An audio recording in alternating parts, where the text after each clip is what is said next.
नमस्कार, स्वागत है आपका एनबी न्यूज की खास पेशकश न्यूज नाउ में। आपके साथ मैं हूं संदीप तिवारी। अपने इस खास कार्यक्रम में हम हर उस खबर की बात करते हैं जो आपको जाननी जरूरी है। सभी अहम मसलों की बारीकी से विश्लेषण करते हैं और खबरों के पीछे की सच्चाई आप तक पहुंचाते हैं। तो चलिए बिना किसी देरी के शुरू करते हैं न्यूज नाउ। महाराष्ट्र विधानसभा चुनाव के नामांकन की प्रक्रिया खत्म होने के बाद सियासी रण की तस्वीर काफी हद तक साफ हो गई है। 288 सदस्यों वाली विधानसभा की काफी सीटों पर शिवसेना और एनसीपी के दोनों खेमों में मुकाबला होगा। 2019 के बाद दोनों पार्टियों के टूटने से महाराष्ट्र में इस वक्त पर 6 पार्टियां हैं, लेकिन सभी की नजरें शिवसेना और एनसीपी के दोनों धड़ों पर लगी हुई हैं। महाराष्ट्र की कुल 47 सीटों पर उद्धव ठाकरे की अगुवाई वाली शिवसेना यूबीटी और सीएम शिंदे की अगुवाई वाली शिवसेना के बीच मुकाबला होगा। रिपोर्ट देखिए।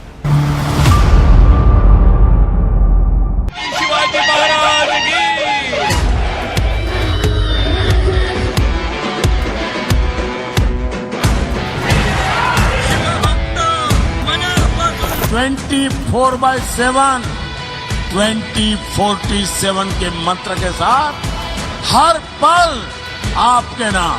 महाराष्ट्र को लूटकर उनमें जिस तरह से गुजरात में हमारे सब उद्योग लेके गए, उसकी भी लड़ाई महाराष्ट्र में सब जनता हमारे साथ कर रही है। श्रीमान उद्धव ठाकरे औरंगजेब फैन क्लब के नेता। एनसीपी बनाम एनसीपी, शिवसेना की तरह ही राष्ट्रवादी कांग्रेस पार्टी एनसीपी के दोनों धड़े यानी शरद पवार बनाम अजीत पवार का मुकाबला राज्य की 36 सीटों पर होगा। अजीत पवार की अगुवाई वाली एनसीपी ने 35 मौजूदा विधायकों को मैदान में उतारा है, जबकि शरद पवार के नेतृत्व वाले गुट ने 15 मौजूदा विधायकों को चुनावी मैदान में उतारा है। एनसीपी बनाम एनसीपी की लड़ाई का मुख्य केंद्र बारामती है, जहां पर शरद पवार ने अजीत पवार के सामने उनके भतीजे को उतार दिया है। महाराष्ट्र में पिछले 2.5 साल में टूटी इन दोनों पार्टियों की लड़ाई को असली लड़ाई के तौर पर देखा जा रहा है, क्योंकि विधानसभा स्पीकर ने अपने फैसले में शिंदे और अजीत पवार की अगुवाई वाली राष्ट्रवादी कांग्रेस पार्टी को रियल एनसीपी और शिवसेना करार दिया था। अब देखना है कि जनता किसे रियल पार्टी मानती है। वर्ली में एक कड़ी टक्कर संभव। शिवसेना बनाम शिवसेना की टक्कर भले ही 47 सीटों पर होगी, लेकिन इसका मुख्य केंद्र वर्ली रहने की उम्मीद है। यहाँ पर शिवसेना यूबीटी प्रमुख उद्धव ठाकरे के बेटे आदित्य ठाकरे के खिलाफ शिंदे ने मिलिंद देवड़ा को उतारा है, तो वहीं मनसे ने संदीप देशपांडे पर दांव खेला है। शिवसेना बनाम शिवसेना की लड़ाई में यह सीट सबसे ज्यादा हॉट सीट मानी जा रही है। इसके अलावा मुंबई की माहिम में दोनों पार्टियां आमने सामने हैं। इतना ही नहीं, जोगेश्वरी पूर्व जैसी मुंबई की 16 सीटों पर दोनों धड़े भिड़ेंगे। जो युति की बात करते हैं वो सिर्फ झूठ परोस रहे हैं। मेहरा 17 चुनाव को लेकर शिवसेना यूबीटी नेता प्रियंका चतुर्वेदी ने कहा, जो युति की बात करते हैं वो सिर्फ झूठ परोस रहे हैं और सिर्फ सत्ता की भूख की वजह से इस तरीके का गठबंधन हुआ। जिन पर 70,000 करोड़ का आरोप खुद प्रधानमंत्री लगाते थे, आज उनके साथ सत्ता में उप मुख्यमंत्री बनकर बैठे हैं। तीनों में कोई तालमेल नहीं है। इन्होंने महाराष्ट्र को केवल लूटा है और महाभ्रष्टाचार फैलाया है। अब जनता की अदालत से निर्णायक निर्णय आएगा और जनता महाविकास अघाड़ी को विजय बनाएगी। जो युति की बात करते हैं वो सिर्फ झूठ परोस रहे हैं और सिर्फ सत्ता के भूख की वजह से वो इस तरीके का गठबंधन हुआ है। हमने देखा जिस पे 70,000 करोड़ का आरोप खुद प्रधानमंत्री नरेंद्र मोदी जी लगाते थे, आज उनके साथ सत्ता में डिप्यूटी चीफ मिनिस्टर बनकर बैठे हैं। आज जो कहते थे कि हर तरीके से ये लोग एक साथ मिलकर महाराष्ट्र का विकास करेंगे, उन्होंने विकास तो सिर्फ अपना किया है। आज वो महाझूठी गठबंधन में सामने जो आमने सामने हो रहे हैं, 10 से ज्यादा ऐसी सीट्स हैं जहां पर शिवसेना शिंदे सेना ने अपने लोगों को लगाया है, बीजेपी ने अपने लोगों को लगाया है, अजीत पवार ने अपने लोगों को लगाया है। कोई तीनों में तालमेल नहीं है और मैं फिर से कहूंगी कि ये महायुति नहीं है, महाझूठी है, जिन्होंने सिर्फ महाराष्ट्र को महा लूटा है और महाभ्रष्टाचार फैलाया है। इनको अब जनता ही जवाब देगी। हम तो सुप्रीम कोर्ट का इंतजार करते रह गए कि किसी तरीके का निर्णय आएगा, पर अब जो निर्णय आएगा, निर्णायक निर्णय आएगा, जनता की अदालत से आएगा और महाविकास अघाड़ी को वो विजयी बनाएगी। महाराष्ट्र का चुनाव पुलिस दबाव तंत्र के ऊपर चल रहा है। शिवसेना यूबीटी नेता संजय राउत ने कहा, राज्य की पुलिस महानिदेशक रश्मि शुक्ला के बारे में बहुत ही गंभीर आरोप है। ऐसी व्यक्ति आज पुलिस महानिदेशक है, क्या आप उनसे निष्पक्ष चुनाव करवाने की अपेक्षा कर सकते हैं? हमने कहा कि उनके हाथों में चुनाव की बागडोर नहीं देनी चाहिए। तब चुनाव आयोग कहता है कि उन्हें इसका अधिकार नहीं। ऐसा कैसे हो सकता है? उसी समय झारखंड की डीजी को बदल दिया गया, वो उनके अधिकार में है। महाराष्ट्र का चुनाव पुलिस दबाव तंत्र के ऊपर चल रहा है। देखिए, राज्य के पुलिस महासंचालक रश्मि शुक्ला के बारे में बहुत गंभीर आरोप है। 2019 में जब हमारी सरकार बंद रही थी तो यही पुलिस महासंचालक या डीजी रही उस वक्त, जो सीधे सीधे भारतीय जनता पार्टी के लिए काम कर रही। हमारे सभी के फोन टैपिंग करके हम क्या करने जा रहे हैं इस बारे में वो देवेंद्र फडणवीस को पूरी जानकारी दे रहे थे, फोन टैपिंग कर रहे। मेरा फोन, शरद पवार साहब का फोन, उद्धव जी का फोन, नाना पटोले जी का फोन, सबके फोन टैप कर रहे थे। ऐसी व्यक्ति आज पुलिस महासंचालक है, क्या आप उनसे निष्पक्ष चुनाव करने की अपेक्षा कर सकते हो? हमने ये कहा कि उनको उसके हाथ में चुनाव नहीं देना चाहिए। तब चुनाव आयोग ने कहा कि हमको अधिकार नहीं है। ऐसा कैसा हो सकता है? लेकिन उसी वक्त झारखंड के डीजी को बदल दिया, वो अधिकार में है, लेकिन रश्मि शुक्ला को बदलना आपके अधिकार में नहीं है। ये कौन सा खेल चल रहा है? ये महाराष्ट्र का चुनाव पुलिस दबाव तंत्र के ऊपर चल रहा है और उसके सूत्रधार रश्मि शुक्ला जी। जिनसे हमने मुलाकात की उन सभी का साथ हमें मिलेगा। वही एमएनएस प्रमुख राज ठाकरे से मुलाकात पर शिवसेना नेता और मुंबादेवी विधानसभा से उम्मीदवार शाइना एनसी ने कहा, बचपन से हमारे पारिवारिक संबंध रहे, उन्हें दिवाली की शुभकामनाएं। उनका आशीर्वाद और मार्गदर्शन हमेशा हमारे साथ रहेगा। मुंबादेवी जैसे क्षेत्र में जहां से मैं चुनाव लड़ रही हूं, वहां बहुत सारे लोगों का योगदान रहा और मैं उम्मीद करती हूं कि आने वाले दिनों में हर एक वर्ग स्तर के लोग जिनसे हमने मुलाकात की उन सभी का साथ हमें मिलेगा। राज ठाकरे जी हमारे पारिवारिक संबंध रहे हैं बचपन से। उनको दिवाली की शुभकामनाएं और उनका आशीर्वाद मार्गदर्शन हमेशा रहेगा। मुंबादेवी जैसे क्षेत्र में जहां से मैं लड़ रही हूं, वहां बहुत सारे लोगों का योगदान रहा है और मैं उम्मीद करती हूं कि आते हुए दिन में हर एक वर्ग स्तर के लोग जिनसे हम मिले और जिनसे हम आशीर्वाद ले, सभी का साथ रहेगा। लोगों के अंदर सरकार विरोधी माहौल है। कांग्रेस नेता अशोक गहलोत ने महाराष्ट्र विधानसभा चुनाव पर कहा, कांग्रेस के पक्ष में माहौल लगातार बना हुआ है। महाराष्ट्र में दिख रहा है कि आम लोगों के अंदर सरकार विरोधी माहौल है, जिसका लाभ हमें मिलेगा। हम उम्मीद करते हैं कि जो माहौल है उसके हिसाब से कांग्रेस और गठबंधन बहुमत से सरकार बनाएगी। देखिए, कांग्रेस के पक्ष में माहौल लगातार बना हुआ है पहले से ही, और अभी मैं गया था महाराष्ट्र तो मैंने देखा कि आम लोगों के अंदर सरकार विरोधी माहौल है और उसका लाभ हमें मिलेगा। तो मैं उम्मीद करता हूं कि जो माहौल है उसके अकॉर्डिंग टू कांग्रेस और गठबंधन बहुमत से सरकार बनाएंगे। महायुति गठबंधन में सीटों के बंटवारे में अजीत पवार के नेतृत्व वाली एनसीपी को केवल 53 सीटें मिली है, जबकि महाविकास अघाड़ी के नेतृत्व वाले विपक्षी गठबंधन में शरद पवार के नेतृत्व वाले गुट को 86 सीटें मिली। महायुति में शामिल एकनाथ शिंदे की शिवसेना 80 सीटों पर लड़ रही है, जबकि एमवीए में शामिल उद्धव ठाकरे की शिवसेना राज्य की 96 सीटों पर चुनाव लड़ रही है। महाराष्ट्र में 288 सीटों के लिए 20 नवंबर को वोट डाले जाएंगे।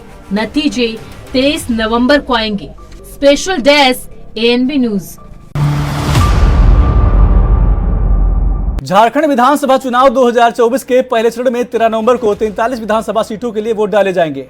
पहले चरण में 43 सीटों के लिए नामांकन दाखिल करने और नाम वापसी की प्रक्रिया पूरी हो गई है। इस चरण के लिए कुल 685 प्रत्याशी चुनावी मैदान में हैं।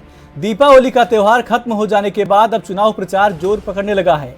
इस बार चुनाव प्रचार के लिए प्रत्याशियों को सिर्फ 10 से 11 दिन का ही समय मिला है।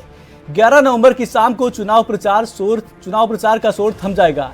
इसी बीच सत्ता पक्ष और विपक्ष एक दूसरे पर जमकर निशाना साध रहे हैं। रिपोर्ट देखिए।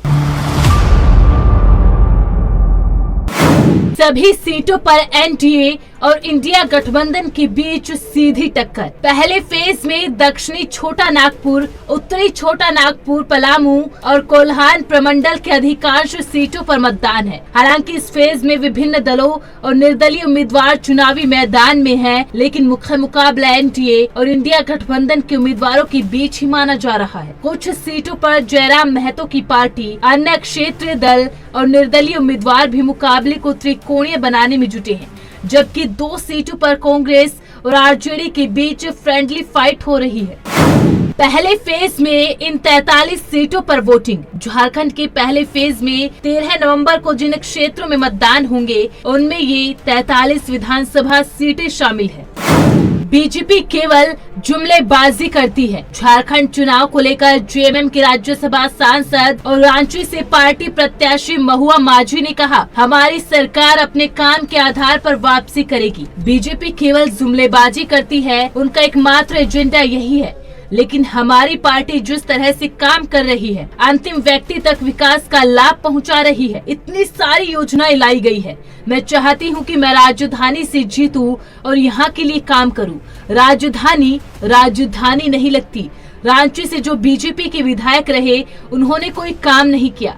आखिर उन्होंने इस शहर और राजधानी के लिए किया क्या? हम लोग उसमें बदलाव लाना चाहते हैं। इसके साथ ही झारखंड विधानसभा चुनाव पर कांग्रेस महासचिव केसी वेणुगोपाल ने कहा, यहाँ अच्छा वातावरण है, हम लड़ेंगे, जीतेंगे और हमारी सरकार बनेगी। यहाँ जेएमएम कांग्रेस की अच्छी सरकार है, हम जरूर जीतेंगे।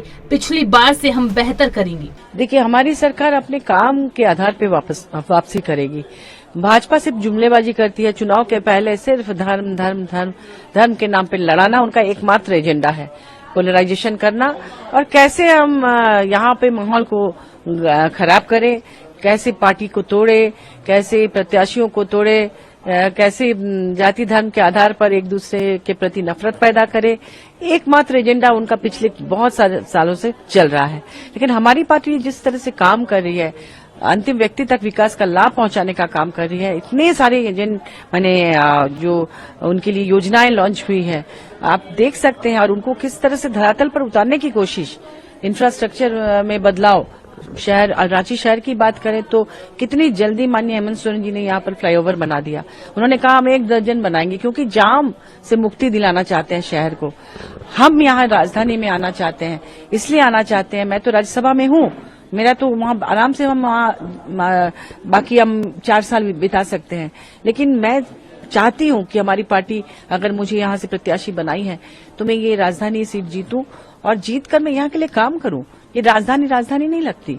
आप देखिए ना, चारों तरफ गंदगी, सड़कें वैसे टूटी फूटी, मतलब जो मूलभूत सुविधाएं हैं वो भी नदारद है।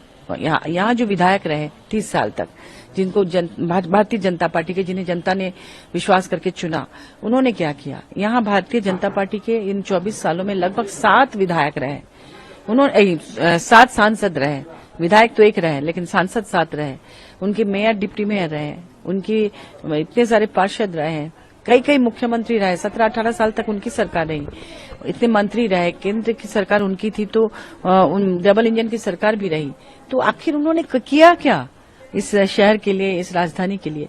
हम लोग उसमें बदलाव लाना चाहते हैं और जनता भी समझ चुकी है। इस बार जनता खुद बदलाव चाहती है और वो हमारे प्रति विश्वास जताती है। इधर अच्छा वातावरण है, चुनाव का परिस्थिति देखने के लिए आ गया। बिल्कुल हम लड़ेंगे, हम जीतेंगे, हमारा सरकार बनेगी, फिर बनाएंगे। अच्छा लेवल काम करना सरकार है इधर, जेएमएम कांग्रेस सरकार लोगों के साथ पसंद है। बिल्कुल हम फिर भी जीतेंगे। कांग्रेस की क्या स्थिति रहेगी सर? कांग्रेस खासकर बात करें 30 सीटों पर लड़ रही है, या कांग्रेस 30 सीटों पर लड़ रही है। 30 सीट क्या उम्मीद करते हैं? पहले से बेहतर परफॉर्म करेंगे? पहले से बेहतर करेंगे, बिल्कुल करेंगे। जेएमएम और कांग्रेस की बहुमत की सरकार बनने वाली है। झारखंड विधानसभा चुनाव पर कांग्रेस सांसद गौरव गोगोई ने कहा, सब में जो सूचना आ रही है उससे यही पता चलता है कि जेएमएम और कांग्रेस की बहुमत की सरकार बनने वाली है। चाहे वहां पर बीजेपी के नेता कुछ भी प्रचार करें, लेकिन जेएमएम और कांग्रेस के कामों को देखकर लोग बहुत संतुष्ट हैं। इसीलिए हमारी पूर्ण बहुमत की सरकार बनने की पूरी उम्मीद है। वहीं कांग्रेस महासचिव केसी वेणुगोपाल के झारखंड दौरे पर राज्य सरकार में मंत्री और जमशेदपुर पश्चिम विधानसभा सीट से कांग्रेस उम्मीदवार बनना, गुप्ता ने कहा निश्चित तौर पर जो भी हमारे प्रत्याशी और इंडिया गठबंधन के लोग चुनाव में खड़े हैं वो कैसे बेहतर प्रदर्शन करे और कैसे हमारी सरकार फिर से बने, इन विषयों पर चिंतन मनन होगा। यहाँ पर यही पता चल रहा है कि जेएमएम और कांग्रेस की बहुमत की सरकार बनने वाली है। चाहे जो भी भाजपा के नेता वहां पे जाए, प्रचार करे, दुष्प्रचार करे, लेकिन जेएमएम और कांग्रेस की काम को देखकर लोग काफी संतुष्ट हैं और इसीलिए पूर्ण बहुमत की सरकार बनने की पूरी उम्मीद है। और वो आए हैं, चुनाव का वक्त है, तो निश्चित तौर पर जो भी हमारे प्रत्याशी और इंडिया गठबंधन के लोग खड़े हैं वो कैसे बेहतर से बेहतर करें और किस तरीके से फिर से हमारी इंडिया गठबंधन की सरकार बने, आदि विषय पर चिंतन मनन होगा, उस पर बातचीत होगी। कितना तकलीफ दे रहे हैं आप लोग? जेएमएम ठगने की मशीन। झारखंड महाचुनाव को लेकर असम के मुख्यमंत्री हिमंता बिस्वा शर्मा ने कहा जेएमएम ठगने की मशीन है, उनका काम केवल ठगना है, यहाँ पूरा तंत्र ही झूठ है, झूठ के अलावा कुछ नहीं। नौकरी देने का वादा झूठ था, माता बहू को बोला गया था कि सोने का सिक्का मिलेगा, वो भी झूठ। ये लोग झूठ का पूरा भंडार लेकर बैठे हैं। आप उनको अगर हलफनामा देखते हो तो 2 साल अपने आप बढ़ चुका है, कैसे बढ़ा, क्या हुआ, उनको ही बताना है। लेकिन हम इतना ही बात बोलना चाहता हूँ, ये पूरा जो जेएमएम है ना, ये ठगने का एक बड़ा मशीन है। ठगने का सिवा और कुछ काम नहीं करता है ये लोग। दुनिया को ठगना, लोगों को ठगना, झारखंड को ठगना, यही उनका मुख्य काम है। बीजेपी आप लोग की ओर से इलेक्शन कमीशन में भी देखिए ये काम पार्टी तैयार करेगा। मेरा लगातार जिस तरह से झूठा, देखिए पूरा जो तंत्र है वही झूठ का ऊपर है। झूठ का सिवा यहाँ कुछ नहीं है। नौकरी देने का वादा झूठ, हमारा माता बहू को बोला गया था कि सोने का सिक्का मिलेगा शादी का समय, वो भी झूठ। पूरा एक झूठ का भंडारा लेके ये लोग बैठा हुआ है। बागी उम्मीदवारों से एनडीए और इंडिया को मिलेगी चुनौती। पहले फेज में जिन 43 विधानसभा सीटों के लिए 13 नवंबर को मतदान है, उनमें से कई विधानसभा सीटों पर बागी उम्मीदवार एनडीए और इंडिया गठबंधन के अधिकृत प्रत्याशियों के लिए चुनौती खड़ा करेंगे। अब देखना ये रहेगा कि 13 नवंबर को कौन सी पार्टी अपना परचम लहरा पाएगी। Special desk ANB news. Delhi NCR की हवा गंभीर स्तर तक पहुंच गई है। आनंद विहार और सरिता विहार में AQI लेवल 300 पार कर गया है। लोगों की आंखों में जलन महसूस हो रही है। दिवाली पर पटाखे फोड़े जाने के कारण चेन्नई और आसपास के जिलों में वायु प्रदूषण का स्तर काफी बढ़ गया है। हवा की गुणवत्ता में इस गिरावट से सांस की समस्या वाले लोगों के लिए परेशानी पैदा हो रही है। रिपोर्ट देखिए।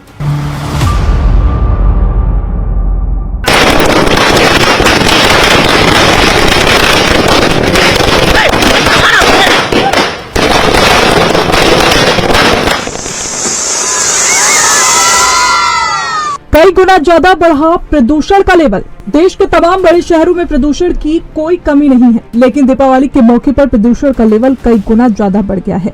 दिल्ली में सुबह होते ही हर जगह सिर्फ प्रदूषण की धुंध दिखाई दे रही है। अगर कोई इंसान सांस का मरीज है तो वो घर से बाहर ही न निकले, क्योंकि उसको सांस लेने में दिक्कत हो सकती है। दिल्ली एनसीआर की हवा गंभीर स्तर तक पहुँच गयी। कई जगह तो AQI 350 पार कर गया है। दिल्ली की हवा हुई जहरीली। राजधानी दिल्ली में इस बार फिर दीपावली पर आतिशबाजी पर सरकार ने प्रतिबंध लगा दिया था। इसके बावजूद दिल्ली और एनसीआर में जमकर आतिशबाजी हुई। गुरुवार शाम में ढलते ही लोग पटाखे छोड़ने शुरू कर चुके थे। नई दिल्ली इलाके में भी लोग जमकर आतिशबाजियां करते हुए नजर आए। इस कारण दिल्ली एनसीआर की हवा गंभीर स्तर तक पहुंच गई। आनंद विहार और सरिता विहार में AQI लेवल 300 पार कर गया। लोगों की आंखों में जलन महसूस हो रही है। चंडीगढ़ में बढ़ा प्रदूषण। क्षेत्रीय मौसम विज्ञान केंद्र चंडीगढ़ के निदेशक सुरेंद्र पाल ने कहा, पंजाब के लुधियाना, अमृतसर, पटियाला, जालंधर में वायु गुणवत्ता सूचकांक बहुत खराब श्रेणी में दर्ज किया गया है। इसी तरह पानीपत, रोहतक, सोनीपत और कुरुक्षेत्र में AQI 300 को पार कर गया है। चंडीगढ़ में भी ये 350 को पार कर गया। ये पटाखों और पराली जलाने दोनों का असर है। पिछले साल की तुलना में स्थिति बेहतर है क्योंकि कोहरा भी नहीं है और तापमान भी गर्म है। देखिए, अभी जो एयर क्वालिटी लेवल था वो लगभग पंजाब, हरियाणा और चंडीगढ़ में करीब करीब जो है सामान्य से ज्यादा था, लेकिन लगभग कंट्रोल में था। लेकिन पिछले 24 घंटे में इसमें काफी बढ़ोतरी हुई। चंडीगढ़ की बात हम करते हैं तो 310 के आसपास जो है एयर क्वालिटी लेवल, जो कि डाटा पोल्यूशन कंट्रोल बोर्ड से मिला है, तो उसके आसपास पहुंच गया। और इसी तरह से पंजाब के और हरियाणा के जितने भी शहर है वहां भी काफी इसमें बढ़ोतरी हुई है। करीब करीब जो है 100 के आसपास जो है बढ़ोतरी हुई है, जो कि आमतौर पर 250 के आसपास चल रहा था। अब वो काफी वेरी पुअर कैटेगरी में आ गया है। करीब करीब 350 और 400 के आसपास कई शहरों में, जैसे लुधियाना, पटियाला, अमृतसर, जालंधर, इन पॉकेट्स में ज्यादा इसका असर देखने को मिला। इसी तरह से हरियाणा के पानीपत, सोनीपत, रोहतक, कुरुक्षेत्र, इन इलाकों में भी जो है 300 के पार कर चुका है। चंडीगढ़ में 300 क्रॉस कर गया है आज जो है। पिछले कल 210 के आसपास था। पिछले 24 घंटे में काफी अंतर आ गया है। नॉर्मल कितना होता है? नॉर्मल देखिए, नॉर्मल जो है 100 से कम जो है आमतौर पर 50-60 के आसपास जो है वो काफी टॉलरेबल, मतलब अच्छा माना जाता है कि उसमें कोई ज्यादा दिक्कत वाली बात नहीं होती। लेकिन इससे ज्यादा जो है फिर खराब करता है। 100 से ज्यादा जाएगा तो, क्योंकि इसमें दो तरह के कण होते हैं कि PM 2.5 होता है, बहुत छोटे कण होते हैं, और PM 10 तो थोड़े बड़े होते हैं। अगर पोल्यूशन लेवल ज्यादा होगा तो सीधा ये जो है हमारे अंदर जाते हैं, और खासकर जो बीमारियां होती हैं जिसमें अस्थमा है, एलर्जीज है, या रेस्पिरेटरी बीमारियां जितनी भी हैं, उनको एकदम से बढ़ाते हैं ये। तो जी, ये जो पंजाब और हरियाणा में बड़ा है, ये सिर्फ पटाखों में, पराली भी काफी जलाई गई है कल रात तो। नहीं, पराली का असर भी है, और उसको ज्यादा अब इसने पटाखों ने कर दिया, क्योंकि पटाखे भी काफी स्केल पे जले हुए लग रहे हैं, जिसकी वजह से मात्रा भी आज दिख रही है कि काफी लेवल बढ़ चुका है। तो ये काफी इम्प्लीकेशन इसकी स्वास्थ्य के लिए काफी नुकसान है। नॉर्मल देखिए 100 के आसपास जो है जंप कई शहरों में देखने को मिलेगा पिछले 24 घंटे में। पिछले साल कितना था? पिछले साल दिवाली में भी इतना ही था, कम उस साल भी नहीं था। इस साल वैसे देखा जाए तो थोड़ा सा पोल्यूशन कम है, क्योंकि फॉग अभी नहीं इतना आया है। फॉग जैसे टेम्परेचर भी थोड़े ज्यादा हैं, तो उस वजह से थोड़ा सा स्मोकी और उस तरह का वेदर नहीं है, तो थोड़ा सा हम इस बार स्लाइटली बेटर हैं। तो लेकिन फिर भी जो है आज जो है इसकी मात्रा जो है काफी बड़ी भी लग रही है, न केवल पंजाब हरियाणा में बल्कि चंडीगढ़ में भी। यमुना नदी के बढ़ते प्रदूषण को लेकर आप पर बीजेपी का हमला। वहीं बीजेपी भी यमुना नदी के बढ़ते प्रदूषण को लेकर लगातार आप पर हावी है। इसी पर बीजेपी नेता शहजाद पूनावाला ने कहा, दिवाली के अगले दिन जब हम यमुना के घाट पर आए हैं तो यमुना नदी कितनी प्रदूषित है, इसका अंदाजा झाग की मोटी परत कर लगा सकते हैं। इसका कारण पिछले 10 वर्षों में 700 करोड़ रुपए यमुना नदी की सफाई के लिए गए थे, वो अरविंद केजरीवाल ने भ्रष्टाचार पर खा लिए। अब आप छठ पूजा आने से पहले डिफोमर कॉन्स्ट्रक्ट छिड़क रहे हैं, जिससे ऊपर से सतही रूप से झाग साफ हो जाएगी, लेकिन पानी प्रदूषित ही रहेगा। क्या इससे पानी साफ होने वाला है? अरविंद केजरीवाल ने वादे किए थे, छठ पूजा में महिलाओं की सेहत के साथ खिलवाड़ करने के लिए अरविंद केजरीवाल जिम्मेदार हैं। देखिए, आज दिवाली के अगले दिन जब हम यमुना के घाट पर आए हैं, यहाँ पर फिर से एक बार यमुना जी कितनी प्रदूषित है इसका अंदाजा मिलता है। इतनी मोटी परत है फोम की, और इस फोम की परत के पीछे कारण है कि जो 10 वर्षों में 7,000 करोड़ रुपए खर्च किए गए थे यमुना जी की सफाई में, वो भ्रष्टाचार में अरविंद केजरीवाल आम आदमी पार्टी ने खा लिए। अब क्या कर रहे हैं कि छठ पूजा से आने से पहले ये लोग फोम छिड़क रहे, डिफोमर छिड़क रहे, डिफोमर कॉन्सेंट्रेट। ये ब्लू डब्बे में आपको डिफोमर कॉन्सेंट्रेट दिख रहा है, ये छिड़क रहे हैं। और ये डिफोमर कॉन्सेंट्रेट से ऊपर से सतही रूप से तो ये साफ हो जाएगी, ऊपर से कॉस्मेटिकली साफ हो जाएगी, पर पानी प्रदूषित ही रहेगा, पॉइजन्स रहेगा, उल्टा और पॉइजन्स होगा। ये बोट के माध्यम से भी फोम हटाने जा रहे हैं। क्या इससे पानी साफ होने वाला है? 2025 में ये इतनी साफ होगी कि मैं डिप करूंगा, मैं सिप करूंगा, मैं डुबकी लगाऊंगा। ये सब वादे केजरीवाल ने किए थे। भाई वीरेंद्र सचदेवा जी ने एक डुबकी मारी, 4 दिन बीमार हो गए। अब छठ पूजा आने वाली है, छठ पूजा में महिलाओं के सेहत के साथ खिलवाड़ करने के लिए केजरीवाल जिम्मेदार है। दिल्ली को गैस चेम्बर बना दिया, मास्क लगाकर घूमना पड़ रहा है। दिवाली को दोष देते हैं, पंजाब की पराली को भूल गए, यूपी को दोष देते, हरियाणा को दोष देते, और देखिए यमुना जी को पानी को भी इतना जहरीला बना दिया है, तो आप सांस लेंगे तो फेफड़ा खराब, अगर आप पानी पिएंगे तो पेट खराब। तमिलनाडु प्रदूषण नियंत्रण बोर्ड 211-301 के बीच एक AQI को खराब के रूप में वर्गीकृत करता है, जो श्वसन संबंधित असुविधा पैदा कर सकता है।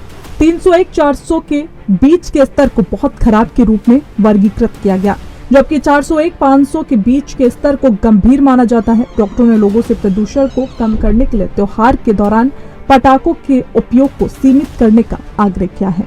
राजस्थान में खूब हुई आतिशबाजी। दीपावली के दिन राजस्थान के शहरों में जमकर आतिशबाजी हुई। जयपुर की हवा इस समय सबसे ज्यादा जहरीली है, क्योंकि यहाँ के AQI 350 को पार कर गया है। जयपुर के अलावा राजस्थान के और भी कई जिलों में हवा गंभीर श्रेणी में है। राज्य संबंध में AQI 337, भिवाड़ी में 291, बीकानेर में 283, भरतपुर में 257, चूरू में 247, सीकर 237, हनुमानगढ़ में 235, धौलपुर 216 रिकॉर्ड किया गया। कोलकाता में प्रदूषण का स्तर चिंताजनक। कोलकाता में AQI बुधवार शाम से ही खराब है और गुरुवार की रात को प्रदूषण का स्तर खतरनाक रूप से उच्च स्तर पर पहुंच गया। दोनों ने दिवाली के अवसर पर खूब आतिशबाजी की। बुधवार शाम को कोलकाता में AQI का स्तर 100 को पार कर गया, जो संवेदनशील समूह विशेषकर बुजुर्ग नागरिकों के लिए अस्वस्थ माना जाता है। AQI के स्तर में इसी तरह की गिरावट कोलकाता और निकटवर्ती हावड़ा जिले के विभिन्न हिस्सों में देखी गई। पर्यावरण कार्यकर्ता के अनुसार बुधवार शाम को शहर के अधिकांश स्थानों पर AQI का स्तर 100 को पार कर गया। 101 और 160 के बीच AQI स्तर नारंगी श्रेणी में आता है। इस स्तर पर बुजुर्ग नागरिकों, बच्चों और अस्थमा जैसी श्वसन समस्याओं वाले लोगों को लंबे समय तक बाहरी गतिविधियों से बचने की सलाह दी जाती है। जैसा कि पिछले कुछ वर्षों के दौरान देखा गया कि कोलकाता में हवा की गुणवत्ता अक्टूबर के दूसरे और तीसरे सप्ताह से खराब होने लगती है। शहर की सर्दियों से पहले हवा में प्रदूषकों के संचय में वृद्धि हुई। न्यूज नाउ में मेरे साथ बस इतना ही। आप देखते रहिए एनबी न्यूज। नमस्कार।